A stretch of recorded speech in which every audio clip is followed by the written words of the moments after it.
नमस्कार, मैं गरिमा शाह। आज मैं बात करने वाली हूँ उत्तराखंड में चल रही हिंसा के बारे में। उत्तराखंड के हल्द्वानी में गुरुवार को एक अवैध मदरसे को ढाए जाने को लेकर हुई व्यापक हिंसा में 5 लोगों की मौत हो गई और 250 लोग घायल हो गए। हिंसा के मद्देनजर शहर में कर्फ्यू लगा दिया गया और ऑन साइट शूट के आदेश जारी किए गए हैं। इसी के साथ इंटरनेट सेवाएं पूरी तरह से बंद कर दी गई हैं। टकराव तब चरम बिंदु पर आ पहुंचा जब सरकारी अधिकारियों की एक टीम ने पुलिसकर्मियों के साथ अदालत के आदेश के बाद संरचनाओं को ध्वस्त करने का प्रयास किया। प्रशासन ने मदरसा को अवैध घोषित कर दिया था, जिसके कारण उन्हें ध्वस्त कर दिया गया था। हालांकि इस कदम को हल्द्वानी के वनभुलपुरा क्षेत्र के निवासियों के तीव्र प्रतिरोध का सामना करना पड़ा। इस झड़प में 100 से अधिक पुलिसकर्मी घायल हो गए। कई प्रशासनिक अधिकारी, नगर निगम कर्मचारी और पत्रकार भी गोलीबारी की चपेट में आ गए। अनियंत्रित तत्व बताए गए बड़े समूह ने अधिकारियों पर पथराव किया, जिसके बाद पुलिस को आंसू गैस के साथ जवाबी कार्रवाई करनी पड़ी।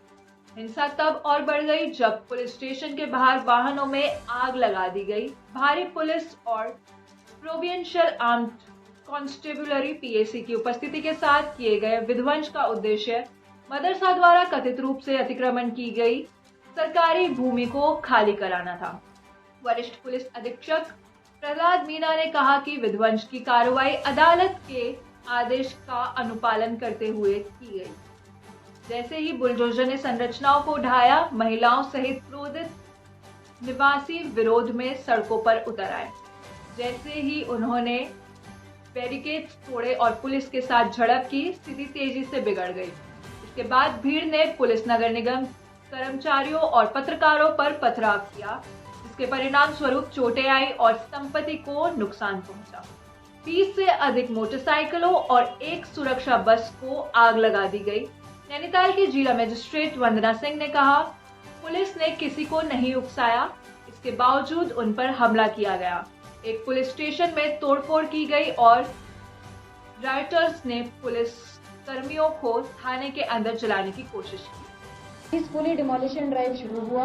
प्रिवेंशन के लिए फोर्स लगाई गई। अतिक्रमण की कार्रवाई के लिए जितनी फोर्स रिक्वायर्ड होती है वो लगाई गई, लेकिन कुछ अराजक तत्वों के द्वारा अनप्रोवोक्ड, अनहार्म्ड, अनटच्ड तरीके से पूरी कार्रवाई होने के बाद भी बड़ी मात्रा में with in half an hour इकट्ठा होकर जो है हमारी जो टीमें हैं नगर निगम की, उन पर पहला अटैक किया गया पत्थरों के माध्यम से। पत्थर बरसाने शुरू करे गए चारों तरफ, जो छतें हैं उनके माध्यम से। मैंने आपको 30 तारीख की फुटेज दिखाई, किसी छत पर कोई पत्थर नहीं था। तो जिस दौरान ये सारी विधिक प्रक्रिया चल रही थी, जब हम सुनवाई कर रहे थे, माननीय उच्च न्यायालय सुनवाई कर रहा था, तो छतों पर पत्थर उस दौरान इकट्ठे करे गए। इसका मतलब इट वाज प्लान्ड कि जिस दिन भी डिमोलिशन ड्राइव होगी, हम उस दिन इस तरह से फोर्सेस को अटैक करेंगे, इस तरह से डिमोरलाइज करने की कोशिश करेंगे स्टेट मशीनरी को। तो पत्थरों का अटैक हुआ जब हमारी टीम पीछे नहीं हटी, हमने डिमोलिशन ड्राइव को जारी रखा, हमारे ऑफिसर्स ने। उसके बाद जब पहली मॉब जो आई पत्थरों के साथ, उनको डिस्बर्स कर दिया गया, तो दूसरी मॉब आई जिनके हाथों में पेट्रोल बम थे, जो फ्यूल होता है उसकी प्लास्टिक की बॉटल्स थी, उसमें उन्होंने आग लगा कर फेंकी। आप लोगों ने वीडियो फुटेज में भी देखा, आप लोग अभी तक सब कवर भी कर चुके हैं। ये फेंका गया, ये भी अनप्रोवोक्ड था, बिल्कुल प्रोवोक नहीं किया गया था। तब तक हमारी टीम ने किसी भी प्रकार का फोर्स इस्तेमाल करना शुरू भी नहीं किया था। They were busy in demolishing the structure. मुख्यमंत्री पुष्कर सिंह धामी ने कहा कि अदालत के आदेश के बाद विध्वंस करने के लिए क्षेत्र में एक टीम भेजी गई है। मुख्यमंत्री ने जोर देकर कहा कि क्षेत्र के असामाजिक तत्व पुलिस के साथ भिड़ गए।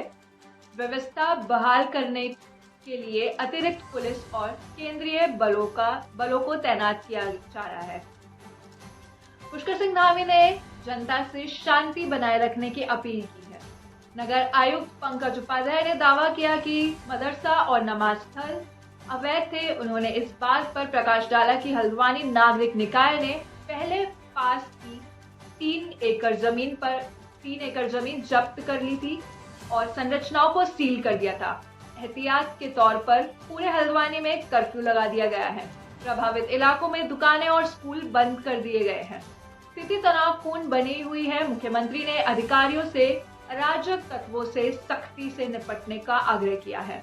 घायलों का अस्पताल में इलाज चल रहा है। कई लोगों के सिर और चेहरे पर चोट आई है। इसी के साथ डिस्ट्रिक्ट मजिस्ट्रेट वंदना सिंह ने कहा कि लोगों को इसे सांप्रदायिक मुद्दा बनाने से बचना चाहिए। उन्होंने यह दावा किया कि जिस संपत्ति को तोड़ा जा रहा था वह मदरसा नहीं है, बल्कि यह एक खाली संपत्ति है जिसमें 2 संरचनाएं हैं जो धार्मिक संरचनाओं के रूप में पंजीकृत नहीं है या उन्हें ऐसे ही मान्यता नहीं दी गई है। कुछ लोग इस संरचना को मदरसा कहते हैं। धन्यवाद।